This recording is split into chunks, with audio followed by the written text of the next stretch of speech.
मंगलमय मंगलकरण वीतराग विज्ञान नमो ताहि जाति भई अरहंताहि महा।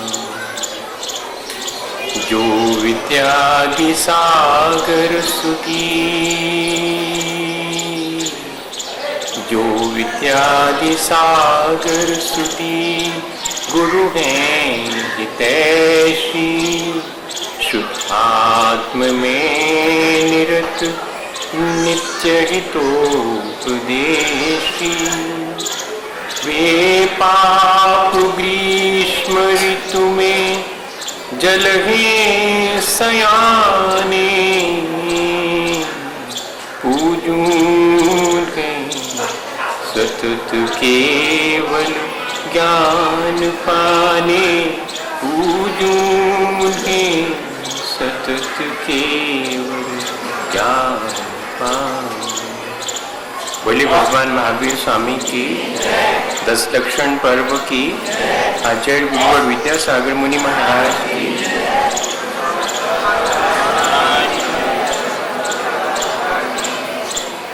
हमारे जीवन में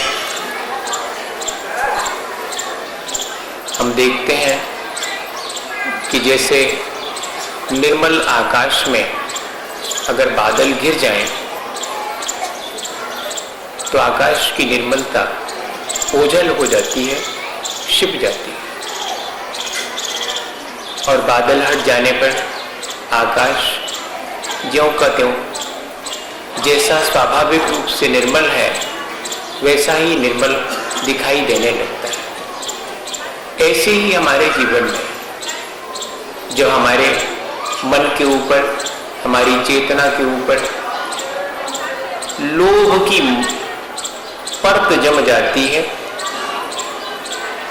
इच्छाओं और कामनाओं की मलिनता हमारी चेतना और मन को ढक लेती है, तब हमारी चेतना का जो विशुद्ध, स्वाभाविक, उज्जवल, वीतराग स्वरूप है वह दिखाई नहीं पड़ता।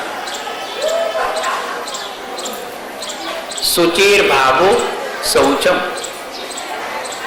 आत्म संतोष या आत्मा की निर्मलता या पवित्रता को ही शौच धर्म कहते हैं। आचार्य भगवंतों ने लोभ की निवृत्ति को भी शौच कहा। जितना जितना लोभ और लालच, जितनी आकांक्षाएं, जितनी आसक्तियां हमारे मन को नहीं घेरती हैं, उतना हमारा मन निर्मल और उज्जवल बना रह सकता है।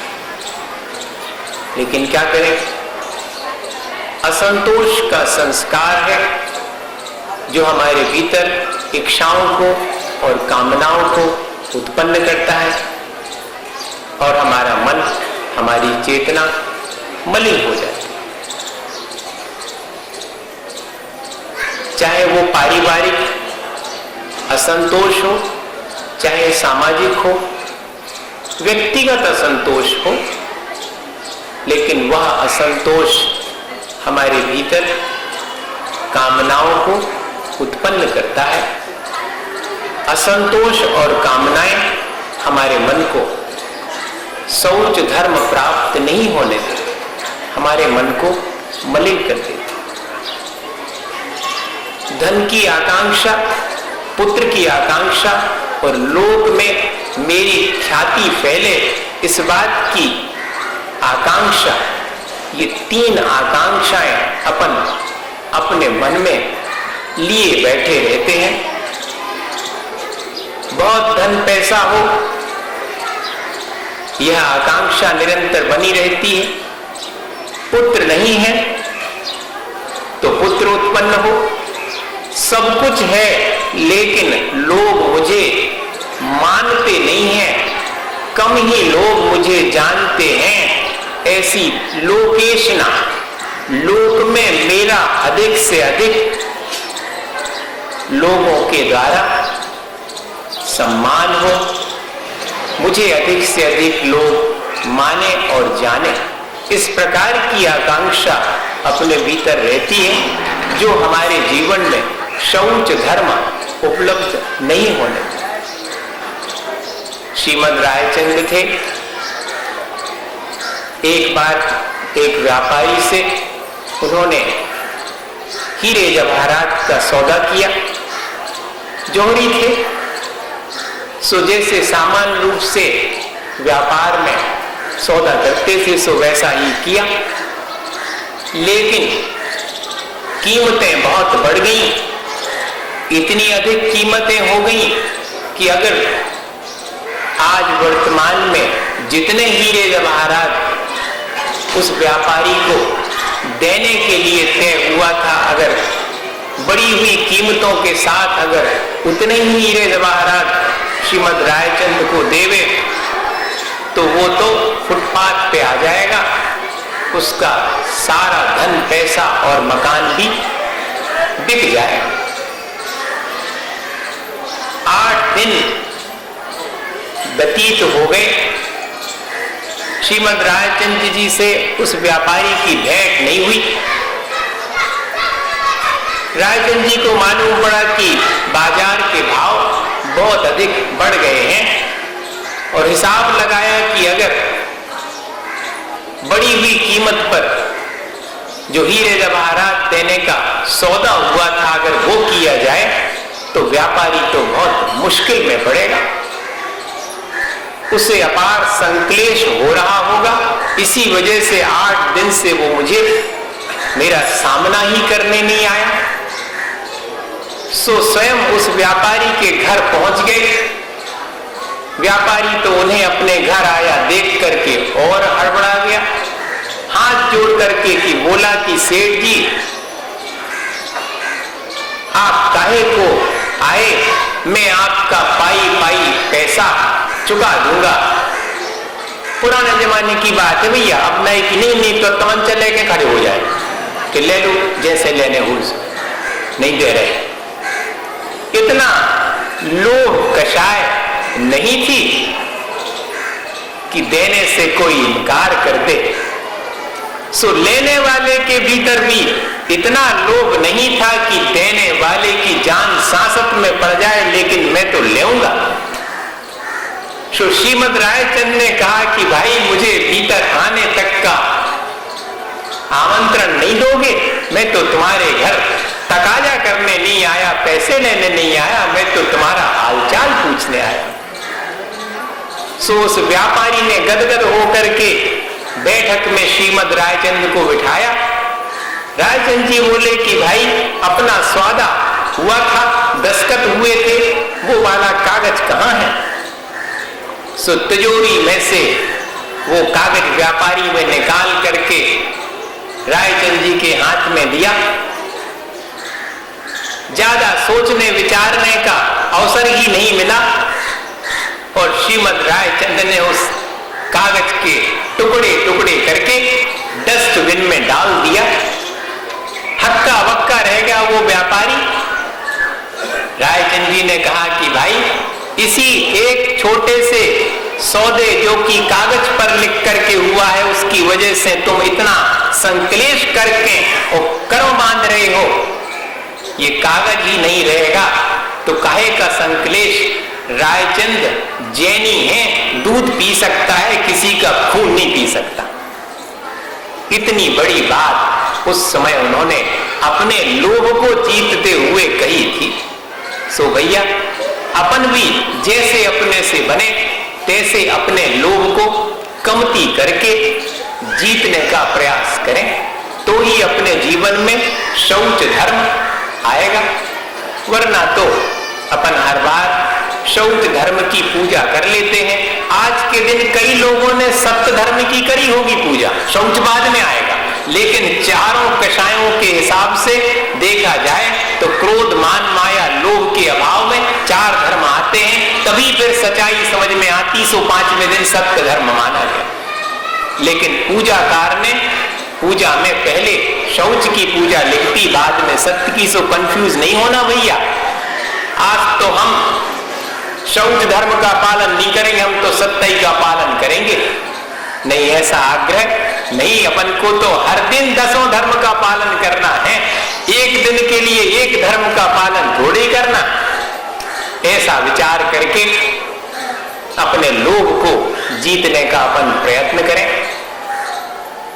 जब शौच धर्म अपने जीवन में आता है तब जीवन चमकीला हो जाता है, परिणाम अत्यंत भीग जाते हैं, मन की कलुषताएं धुल जाती हैं, व्यक्तित्व अत्यंत सारगर्भित मालूम पड़ने लगता है। शौच धर्म से कैसे जीवन में चमक आती है, कैसे जीवन उज्जवल हो जाता, चमकीला दिखाई देने पड़ता। निराला बहुत बड़े साहित्यकार थे, सो एक किताब की रॉयल्टी प्रकाशक के द्वारा उनको मिली, बहुत पुराने जमाने में 300 रुपए। सो 300 रुपए लेकर के अपने घर जा रहे थे। बड़े दयालु और दानी थे। लोभ कषाय ने अभी ज्यादा नहीं घेरा था। सो एक अम्मा रास्ते में भीख मांगते दिखी और उसने निराला के सामने ही हाथ फैला करके कहा कि बेटा कुछ मुझे भी दो। इतना सुनते ही निराला के मन में बड़ा विकल्प हुआ। सो 300 रुपए पॉकेट से निकाल करके अम्मा के हाथ में रख दी और कहा कि मुझे बेटा कहती हो तो कम से कम अब इन 300 रुपए से अपना जीवन चलाओ, भीख मत मांगना, मैं तुम्हारा बेटा हो गया। अपने लोभ को जीत करके दूसरे को निर्लोभ होने के लिए उपदेश दे दिया। और बूढ़ी अम्मा ने भी निराला के सामने सौगंध खाई कि आज से भूखे भले ही मरना पड़े लेकिन भीख नहीं मांगूंगी। अपने लोभ को इस तरह से परस्पर जीतने के लिए अपन प्रयत्न कर सकते हैं और अपने जीवन को चमकीला बना सकते हैं। संत एकनाथ के बारे में तो प्रसिद्ध है कि वो नदी में स्नान करके निकल रहे थे, सो किसी ने थूक दिया और ऐसा 100 दफे किया, लेकिन हर बार उन्होंने स्नान करके फिर नदी से निकले। 100 दफे हो गया, सो वो व्यक्ति भी, उसको भी शर्म आई, सो संत से नमस्कार किया कि हमने बेकार में 100 दफे हो गया, थूका आपके ऊपर, आपने कुछ नहीं कहा। बोले इसमें क्या कहना, मैं तो तुम्हें हर बार धन्यवाद देता था कि चलो तुम्हारे निमित्त से मुझे 100 बार स्नान तो करने के लिए मिला। मेरी निर्मलता, मेरी स्वच्छता के लिए तुम निमित्त बने हो। बाहरी स्वच्छता ही नहीं, अंतरंग की निर्मलता तो देखो। भीतर कहीं भी कलुषता उस व्यक्ति के प्रति नहीं आने दी, तब अपना जीवन उज्जवल बनता है, चमकीला बनता है। इतना ही नहीं, परिणाम भी भीग जाते हैं जब अपना जीवन चमकदार बनता है, या कि जब परिणाम भीगते हैं तब ही मन की कलुषताएं धुल करके हट जाती हैं। मुझे 1984 में एक 9वीं पढ़ने वाले बच्चे ने संस्मरण सुनाया था कि महाराज जी, मेरी स्थिति कमजोर है आर्थिक रूप से, सो मैं अपनी पढ़ाई के साथ साथ अपने मोहल्ले में ही दूध बेचता हूं। मेरे बड़े भाई भी बेचते। महाराज एक बात पूछनी है मुझे आपसे कि 40-40 लीटर दोनों जन बेचते हैं, सो मेरा तो 40 लीटर बिक जाता है और रोज का काम है कि 1-2 रुपए अधिक ही मेरे पास आ जाते हैं, लेकिन मैं कभी अपने दूध में पानी मिला करके लोगों को नहीं देता।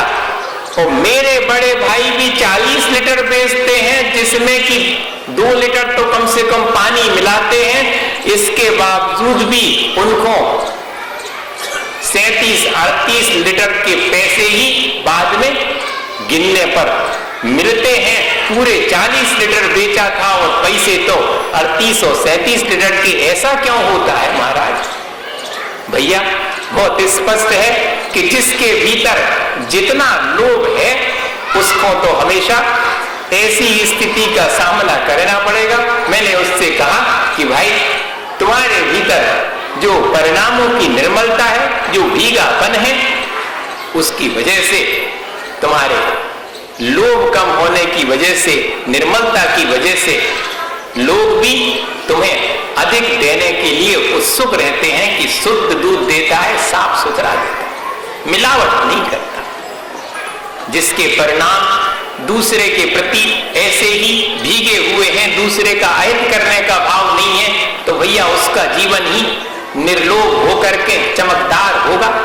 इतना ही नहीं, जीवन भीग जाता है तो मन की कलुषताएं आपो आप नष्ट हो जाती हैं। विनोबा का आज जन्मदिन है? लोगों को मालूम नहीं होगा, गांधी जी भर का मालूम, 2 अक्टूबर प्रसिद्ध है।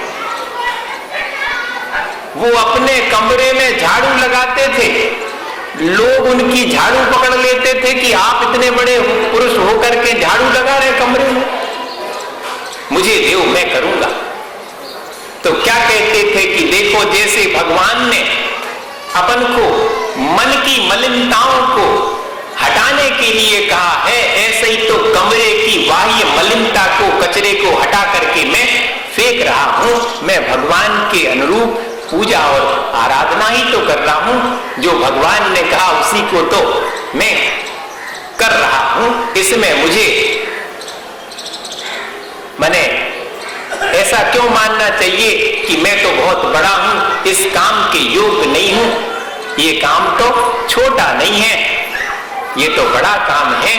जैसे कचरा फेंकना छोटा माना जाता है, ऐसा नहीं है। मन की मलिनताओं को हटाना, कलुषताओं को हटाना तो बहुत बड़ा काम है, ऐसा विचार करते थे वो। इतना ही नहीं, एक घटना और आती है। एक बार एक सेठ जी अपने और मित्रों के साथ में जंगल में से जा रहे थे। जंगल में से जाते हुए उन्हें डाकुओं ने घेर लिया, पकड़ लिया। सो सब सामग्री छुड़ा ली, उनके भोजन करने की सामग्री भी छुड़ा ली। जब सरदार के पास पकड़ करके सब सामग्री और उन व्यक्ति को ले गए, तो सरदार ने कहा कि पैसे तो ठीक हैं, लेकिन उस व्यापारी की भोजन सामग्री उसे दे दो। सो उठा करके पोटली उसे दिलवा दी। बात आई गई हो गई, वर्षों व्यतीत हो गए। एक दिन वही व्यापारी अपने काफिले के साथ पुनः जाता था। रास्ते में एक दीनहीन घायल अवस्था में पड़ा हुआ व्यक्ति उसे दिखाई दिया। उसकी सेवा करी और अपने पास जो खाने की सामग्री थी वो उसे खाने को दे दी। उसको चेतना आ गई। उस व्यक्ति ने व्यापारी को देखते ही पहचान लिया और व्यापारी से कहा कि भाई, मैं तो वही डाकू हूं जिससे कि तुमने पकड़ा था, जिसे कि मैंने पकड़ा था और सारा धन ले लिया था। तुम वही व्यापारी हो। फिर मेरे ऊपर अपने मन को कलुष करना चाहते तो कर सकते थे, मेरे ऊपर उपकार क्यों कर रहे? व्यापारी ने कहा कि तुमने धन पैसा सब छुड़ा लिया था, लेकिन मेरा खाने का सामान मुझे लौटा दिया था। यह बात मुझे आज भी ध्यान है। ये उपकार वही मैं तुम्हारे ऊपर भी कर रहा हूं कि तुम्हें भोजन की सामग्री, भले ही तुम डाकू हो, लेकिन मेरा फर्ज है कि मैं तुम्हें सेवा करूं, भोजन पानी के द्वारा तुम्हारा उपचार करूं। भाई, मन तो क्षण भर में कलुषित हो जाता है, अपने मन का नहीं होने पर मन कलुषित होता है और कुछ नहीं। चाहे जिसके बारे में अपन चाहे क्षण भर के अंदर मन को कलुषित कर सकते हैं, नेगेटिव थॉट्स फौरन आ जाते हैं। लेकिन विचार करें कि मन की मलिनता से सामने वाले का कुछ बिगाड़ कर पाएंगे हम? हमेशा हमें याद आता है कि रावण ने अपने मन को मलिन करके राम को मारने के लिए कितना उपाय किया, लेकिन बाल बाका कर पाए? ऐसा विचार करके अपने मन को कलुषित होने से बचाना चाहिए, तभी अपने जीवन में सारी धार्मिक क्रियाओं का जैसा फल मिलना चाहिए शौच धर्म अपने जीवन में तभी आए। जीवन सारगर्भित कैसे होता, व्यक्तित्व सारगर्भित कैसे होता? जब मन की मलिनताएं हट जाती हैं तब जीवन सारगर्भित होता। जितना लोभी व्यक्ति होगी उसका जीवन सारगर्भित नहीं होगा। सारभूत तो पवित्रता ही है, निर्मलता ही है, लेकिन हमने उस सारभूत निर्मलता और पवित्रता को एक तरफ हटा दिया और मन में कलुषता रखे रहे तो जीवन और व्यक्तित्व कैसे सारगर्भित हो पाएगा, ऊंचा कैसे उठ पाएगा? जयपुर नरेश के यहाँ पर सदा सुखराल जी काम करते थे, विद्वान थे, ग्रंथ लिखते थे और काम भी करते थे। धन पैसे कमाने के लिए उन्होंने जिनवाणी की सेवा नहीं की। जिनवाणी की सेवा अलग है और मेरी आजीविका के लिए मैं अलग उद्यम करूंगा, ऐसा उनका विचार था। सो राजा के यहाँ पर नौकरी करते थे, जो धन पैसा मिलता था उससे आजीविका चलाते थे और अपने ग्रंथों का पारायण करके लेखन इत्यादि करते थे। सो एक बार सब नौकरों के वेतन को बढ़ाने के लिए राजा ने आदेश दिया। सो उनका भी वेतन बढ़ाया गया। जब बढ़े हुए वेतन को दिया गया तो सदा सुखलाल जी ने कहा कि भाई मुझे तो इतना मिलता है, ये ज्यादा क्यों दे रहे हो? भूल गए शायद। कहते नहीं, राजा साहब ने ज्यादा ही देने के लिए कहा। नहीं लिया उन्होंने कि मैं नहीं लेता भाई। राजा को लगा कि शायद कमती होगा और देव तो ले हैं फिर, तो उन्होंने उससे दूना देने के लिए कहा। तो हंस करके सदा सुखलाल जी ने कहा कि राजन, अगर मेरे से प्रसन्न हो और मुझे वेतन बढ़ाना चाहते हो तो इतना कर दो कि मेरे वेतन को उतना ही रहने दो, जो आपके यहाँ सेवा करता हूं उसका समय कम कर दो, ताकि वो बचे हुए समय में मैं ग्रंथों का स्वाध्याय कर सकूं और लेखन कर सकूं। ऐसे बनता है जीवन सारगर्भित। अपन को तो भौतिक सुख सुविधा के बड़े आसान से साधन मिल गए, लेकिन समय कहाँ चलो गो? जो धर्म ध्यान में लगना चाहिए था 5 मिनट में बटन दबाया और मसाला पिस करके तैयार। 5 मिनट के अंदर रोटी बनाने के लिए गैस जल गया। पहले तो मताई फूंकत फूंकत चूल्हो और आंखें खराब हो जाए, जल ही नहीं रहा। सबको बुला के और पंखा हिलवा रहे, कहीं फूंक रहे हैं। नली आती थी एक फूंकने की, तो उसमें से फूंको। अब वो मुंह में प्राण लगो और आंखें में धुआं लग रहा है। इतनी मेहनत करके और करते थे तब भी समय मिलता था धर्म ध्यान करने का। आजकल तो सब भौतिक चीजें बड़े आसानी से उपलब्ध हैं, लेकिन वो समय कहाँ चला गया? जो बच जाता था वो समय अपना भौतिक सुखों की प्राप्ति में अपन ने लगा दिया, जिससे कि आत्मा के सुख के लिए धर्म ध्यान अपन को करना था। कैसे अपना जीवन अपन सारगर्भित बना पाएंगे? भैया, लालच कम करके और अपने आत्म ध्यान के लिए जो अपन समय निकालते हैं वो हमारे व्यक्तित्व को ऊंचा उठाता है। जितना जितना कामनाएं कम होती जाएं, जितना जितना मन में संतोष आता जाए। धरी हृदय संतोष करूं तपस्या दे सो। शरीर से आसक्ति कम करने के लिए तपस्या करो और अंतरंग में संतोष भाव रखो। यही शौच धर्म है।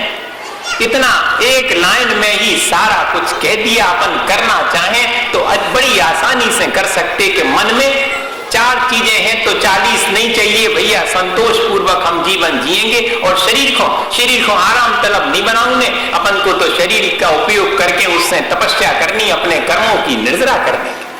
ऐसा अगर अपने विचार आ जावे तो शौच धर्म बड़े आसानी से अपने जीवन में आ सकता है। सबको मालूम है बाहुबली भगवान की 57 फीट की गोमटेश्वर में मूर्ति बनी। सो मूर्तिकार के मन में लोभ जागृत हो गया था। जब राजन ने कहा चामुंड राय ने कि जितनी मूर्ति का फाइन टच दोगे, जितना उसमें से खिरेगा पत्थर, उतने माप का मैं सोना दूंगा। सो लोभ जागृत हो गया था और मूर्ति बनाते समय हथौड़ी नहीं चलती थी, हाथ रुक जाता था। मां से कहा कि मां, मूर्ति को तराशने में मेरा हाथ काम नहीं करता, हथौड़ी काम नहीं करती। तो मां ने कहा कि बेटा, तुम्हारे भीतर लोभ जागृत हो गया, उसे जीतो, तब जाकर के तुम भगवान की मूर्ति की रचना कर पाओगे। अपन सब जानते हैं कैसे कैसे अपन ने उस लोभ के पीछे अपने जीवन को, अपने मन को कलुषित किया है। करते ही रहते हैं, जरा से लोभ के पीछे अपना चित्त कितना कलुषित हो जाता। नाना प्रकार के लोभ हैं, सम्मान का भी लोभ है, धन पैसा को लोभ तो है ही, हमारी रह जावे ये बात को लोभ है। हाँ, और को की रह जाए चाहे नहीं, सामने वाले की हमारी रह जाए बात, ये लोभ है, ये कम नहीं है लोभ। इस तरह की सैकड़ों किस्म के अपन लोभ लालच में दिन भर अपने मन को कलुषित करते रहते हैं। एक छोटी सी घटना आपको सुनाऊं, मैंने कहीं पर पढ़ी थी और बहुत अच्छी जान पड़ी। एक गरीब व्यक्ति के बेटा बहुत अस्वस्थ हो गया। एक तो गरीब आदमी और उसके यहाँ कोई अस्वस्थ हो जावे तो और परेशानी। सो अस्वस्थता के कारण डॉक्टर को कैसे बुलाएं, ले जाने की तो हिम्मत नहीं है। डॉक्टर को बुलाएंगे तो फीस चाहिए 50 रुपए। अब कहां से लाएं? सो पड़ोसी से जाकर के बहुत आरजू मिन्नत करी कि भैया बेटा बीमार है, फीस के लिए 50 रुपए हमारी मदद कर दो, हम चुका देंगे। सो पड़ोसी भी सज्जन था। बहुत मुश्किल है, बहुत पुण्य के उदय से पड़ोसी मिलता है ऐसा सज्जन है। जी पड़ोसी अपना तो दुर्जन है, जी सज्जन थोड़ी है। जी अपना पड़ोसी है, बिल्कुल संगे रहता हमेशा शरीर, लेकिन ऐसा शरीर जो कि तपस्या में सहायता करे सो तो सज्जन है, और जो भोग विलास के लिए लगाए रहे अपन उस शरीर को तो वो तो दुर्जन ही है। आचार्य भगवंत कहते कि दुर्जन देह स्वभाव बराबर, मूर्ख प्रीति बराबर। अगर हम शरीर के प्रति आसक्त हैं तो ये तो दुर्जन हो जाएगा शरीर। सो पड़ोसी व्यक्ति ने 50 रुपए उस व्यक्ति को दे दिए, भागा भागा डॉक्टर के पास गया और फीस सामने रख दी के मना नहीं कर दे, में हमें गरीब सो देख करके क्या मना कर दे। कपड़ा पहले देखा क्या अच्छी हुई रिपेयर है कि नहीं पहने, अच्छे शाही कपड़ा पहने तो फिर सुने बात, वो नहीं तो गरीब शरीफ की कौन सुनता, फटे चेते कपड़ा है को सुन। सो उसने जाके 50 रुपए रख दिए, निवेदन किया कि हमारा बेटा बीमार है, आप चलो हमारे घर। डॉक्टर साहब ने, उनके यहाँ और पेशेंट बैठे थे, सो कहा कि चलो तुम धीरे धीरे हम मोटर गाड़ी में बैठ करके इन पेशेंट्स को निपटा कर जल्दी आते हैं। सो 5-10 मिनट में डॉक्टर साहब जब फ्री हुए, सो उनका ड्राइवर नहीं था, तो रिक्शे वाले से कहा कि भैया जल्दी ले चलो उस व्यक्ति के घर। सो रिक्शे से तो जानते ही हो कि देर और लगेगी 10 मिनट। सो उतनी देर में जब तक डॉक्टर पहुंचे तब तक तो काम हो ही चुका था, बेटा तो समाप्त हो गया। गरीब आदमी ने कहा कि डॉक्टर साहब आप अपने फीस के पैसे तो ले लो, आप इतनी दूर तक भागते हैं अपना काम छोड़ करके। डॉक्टर साहब ने कहा कि इतना लोभी नहीं हूं मैं तुम्हारा कुछ भी उपकार नहीं कर पाया, तुम्हारे बेटे का इलाज भी नहीं कर पाया, किस बात के पैसे। सो डॉक्टर ने पैसे लेने से इनकार कर दिया। अब तो पहले धरवा लेते कि पता नहीं के बाद में देहो कि नहीं देहो। कैसा लोभ अपने भीतर जागृत हो गया धन संपत्ति का कि सारे संबंधों की जो पवित्रता थी वो नष्ट हो गई। 50 रुपए नहीं लिए, सो उसने जाकर के कि 50 रुपए का अपन क्या करेंगे, पड़ोसी के चुकाने हैं, सो वहीं चुका दो। सो 50 रुपए पड़ोसी के चुकाने गए। सो पड़ोसी ने सारी घटना सुन ली, डॉक्टर साहब ने नहीं लिया है पैसा और बेटा भी नहीं बचा। सो पड़ोसी ने भी कहा कि मुझे 50 रुपए अब तुम वापस नहीं लौटाना कभी भी, ये तो तुम रख लो, तुम्हारे काम आएंगे। सो उसने भी लोभ को जीत करके 50 रुपए छोड़ दिए। अब देखना मजे की बात कि डॉक्टर साहब जिस रिक्शा में आए थे सो रिक्शा वाले ने भी सुन लिया। जब डॉक्टर साहब अपने रिक्शा में वापस लौट करके अस्पताल पहुंचे सो रिक्शे वाले ने अपने रिक्शे का किराया लेने से इनकार कर दिया। डॉक्टर साहब ने कहा कि मैं तो पैसे वाला हूं, मैं तो 50 रुपए छोड़ूं तो छोड़ सकता हूं, इतनी मेरे अंदर हिम्मत है भाई, तुम तो रोज कमाते हो, तुम ऐसे कहां तक उपकार करोगे। तो रिक्शे वाले ने कहा कि डॉक्टर साहब आप मानवीयता दिखा सकते हैं तो मैं भी मानवीयता में पीछे नहीं हूं, मेरे अंदर भी जिंदा है मानवीयता। आपने पैसे नहीं लिए, मैं काहे को आपसे किराए का पैसा लेऊं। ऐसा करके उस गरीब रिक्शे वाले ने भी अपने लोभ को जीत लिया। अपन तो अपार धन संपत्ति होते हुए भी और की आकांक्षा से अपने मन को मलिन करते रहते। नहीं भैया, जितनों हैं उतने में संतोष रख करके और की आकांक्षा छोड़ो, है अपनी आकांक्षाओं को जीतो और असंतोष भाव को जीतो, जिससे कि हमारे जीवन में शौच धर्म आवे, निर्मलता आवे, पवित्रता आवे। इसी भावना के साथ कि हम सब अपने स्वभाव को निर्मल बनाएंगे। आचार्य गुरुवर विद्यासागर हे गुरुवर शाश्वत सुख दर्शक, यह लग्न स्वरूप तुम्हारा है, जग की नश्वरता का सच्चा दिग्दर्शन करने वाला है। जब जग किसियों में रतिपति करता, दिल निद्रा में सोता हूँ, अथवा वह शिव के निष्कंटक पथ में विषकंटक होता हूँ।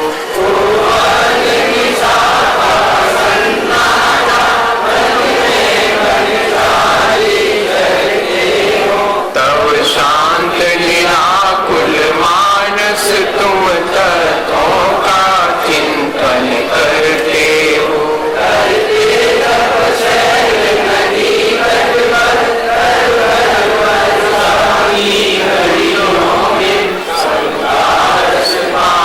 किया करते सुख दुख दोनों की घड़ियों में।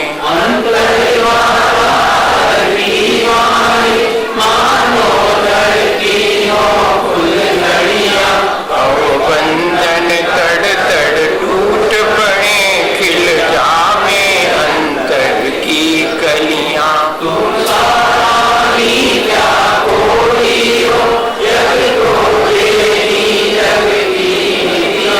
दिन रात लुटाया करते हो शम शम की अविनश्वर मणियां।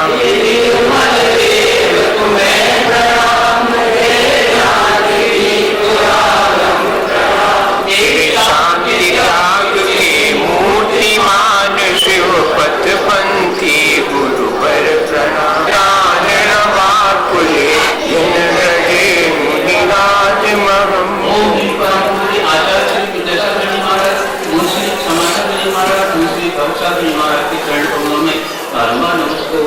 और